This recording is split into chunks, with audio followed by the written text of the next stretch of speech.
Saudi আরবে এখন সিনেমার ব্যবসা, এটা সবচেয়ে বড় ব্যবসা। ইউরোপ থেকে নায়িকা, গায়িকা, নর্তকী তাদেরকে এনে সেখানে কনসার্ট করা হয়।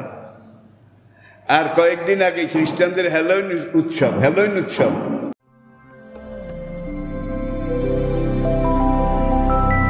A to Z Bangla, follow the rules of Islam. বর্তমান সময়ে দিন বিরোধী কাজ যেগুলো, এগুলোরই আসলে প্রতিযোগিতা হচ্ছে।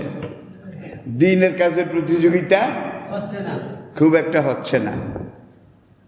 সৌদি আরব, যেটা ইসলামের প্রাণকেন্দ্র, আল্লাহ পাকের আরশের ঠিক বরাবর নিচে বাইতুল মামুর, ফেরেশতাদের মসজিদ, সাতবক আসমানের উপরে বাইতুল মামুরের ছায়া জমিনে যেখানে পড়েছে, ঠিক সেখানে কাবাঘর। তাহলে এই কাবাঘর, এটার উপরে আছে বাইতুল মামুর, বাইতুল মামুরের উপরে আছে আরশে আজিম। তাহলে কাবাঘর মানি আরশের ছায়া, আরশের সেই কাবা কেন্দ্রিক মক্কা, সৌদি আরব, সেখানকার অবস্থা আপনারা অনেকে জানেন। সেখানে এখন নেক কাজের কোনো প্রতিযোগিতা বলতে গেলে নেই। নেক কাজের দিকে অগ্রসর মানবতা, সহযোগিতা, লালন ধারণ, প্রতিপালন, এগুলো নেই। সৌদি আরবে এখন সিনেমার ব্যবসা, এটা সবচেয়ে বড় ব্যবসা।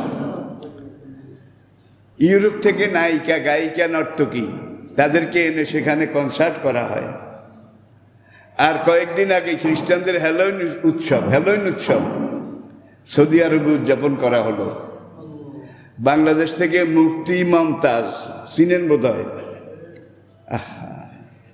এর চেয়ে বড় দুঃখ, এর চেয়ে বড় কলঙ্ক, অপমান আমি অন্য কিছু মনে করি না। যে ভাড়ায় খাটত 1000-2000 টাকা, এটা ভাড়া নিয়ে কোনো একটা স্টেজে নাচত, গাইত, সে সংসদ সদস্য। আমাদের সংসদে নায়িকা আছে, গায়িকা আছে, নর্তকী আছে, প্লেয়ার আছে, নাকি নাই? কিন্তু দিনের আলেম, দিন জানে, দিনের কথা বলতে পারে, এরকম কয়জন আছে? নাই। সৌদি আরবের মতো দেশে মমতাজকে নেওয়া হয়েছে ভাড়া। তা আমি যখন এই খবরটা প্রথম পেলাম, আমার বেগম সাহেবা দেখেন, মমতাজ তো সৌদি আরবে যাচ্ছে, সেখানে কনসার্ট হবে, অনুষ্ঠান হবে। আমি বললাম কয়েক কোটি টাকা তো নিয়ে আসবে। কয়েক কোটি, লাখ না, কয়েক কোটি টাকা নিয়ে আসবে। তাহলে সেখানে হ্যালোইন উৎসবে কত নাচ, কত গান।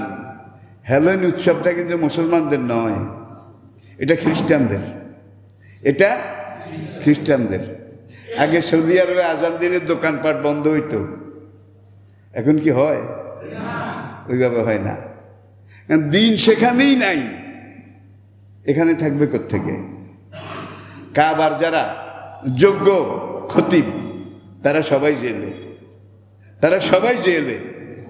এই কয়েকদিন আগেও একজন কাবার ইমাম, তিনি এই কনসার্ট, নাচ, গান এগুলার প্রতিবাদ করেছেন, সঙ্গে সঙ্গে জেলে।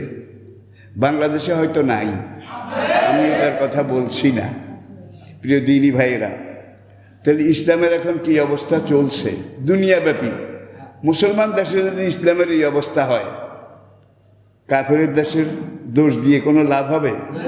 তবে একটা জিনিস, ইউরোপে, আমেরিকায়, জার্মানিতে, ফ্রান্সে, যুক্তরাজ্যে, সেই সব পশ্চিমী দেশ, অমুসলিমদের দেশ, খ্রিস্টানদের দেশ অধিকাংশ, সেই সব দেশে কিন্তু মসজিদে আজান হয়। রাশিয়ার মতো কমিউনিস্ট দেশে মসজিদে আজান হয়। ভারতে বোধহয় হয় না। অনেক ঠেলাঠেলি, অনেক কিছুর পরেও ইসলাম চলছে, টিকে আছে। এখন যে জিনিসটা প্রণিধানযোগ্য, সেই আমেরিকা, জার্মানি, ফ্রান্স, ইংল্যান্ড, এসব জায়গায় স্বাধীনভাবে নামাজ পড়া যায়। স্বাধীনভাবে হেজাব বোরকা পরা যায়, কিন্তু অনেক মুসলমান দেশে বোরকা নিয়ে টানাটানি, হেজাব নিয়েও টানাটানি, ঠিক কিনা বলেন? দুঃখ, দুর্ভাগ্য। একটা হাদিসে নবীজি ইরশাদ করেছেন, দুনিয়ার মুসলমানরা যখন ইসলাম থেকে পিছপা হয়ে যাবে, রিটার্ন ব্যাক করবে, ইসলামের দিকে খেয়াল করবে না, ইসলাম রক্ষার কোনো প্রচেষ্টা, ইসলামকে এগিয়ে নেওয়ার কোনো প্রচেষ্টা করবে না, নিরুৎসাহ হয়ে যাবে ইসলামের ব্যাপারে। এই সময় মদিনার ইসলাম একটা সাপ গর্ত থেকে বের হয়ে আশেপাশে পুরো এলাকা বিচরণ করে। সন্ধ্যার সময় যখন রাত নেমে যায়, তখন সাপটা এসে আবার গর্তে ঢুকে যায়। ঠিক এইভাবে কিয়ামতের আগে মদিনার ইসলাম আবার মদিনায় এসে আমার কবরে ঢুকে যাবে। তাহলে ইসলাম এখন গর্তে ঢুকার সময়। আমি সবসময় বলে থাকি, ইমাম মাহদী আলাইহিস সালাম, দাজ্জাল, ঈসা আলাইহিস সালাম, কিয়ামতের আগে এই তিনজন আসবেন, এটা আমরা জানি। ইমাম মাহদী, ঈসা আলাইহিস সালাম সম্পর্কে নবীজি 70টা ভবিষ্যৎবাণী করেছেন, 70টা। তার মধ্যে 66টা হয়ে গেছে, বাকি আছে কয়টা? এই 4টার মধ্যে কিন্তু পশ্চিম দিকে সূর্য উঠাও আছে, পশ্চিম দিকে সূর্য উঠাও, তওবার দরজা বন্ধ হয়ে যাওয়া, এটাও আছে। দাব্বাতুল আরদ, সিরিয়া এবং মক্কার মাঝখানে একটা জন্তু আল্লাহর হুকুমে জমিন ফুঁড়ে জমিন ভেদ করে উঠবে, উঠে সে এইভাবে মাথাটা উঁচু করবে। আল্লামা খাকানি রহমতুল্লাহ আলাই লিখেছেন, সে যখন এইভাবে গর্দান উঁচু করবে, মাশরিক মাগরিব শিমাল জন্য পুরাটা সে দেখতে পাবে, তার নজরে আসবে। সে তখন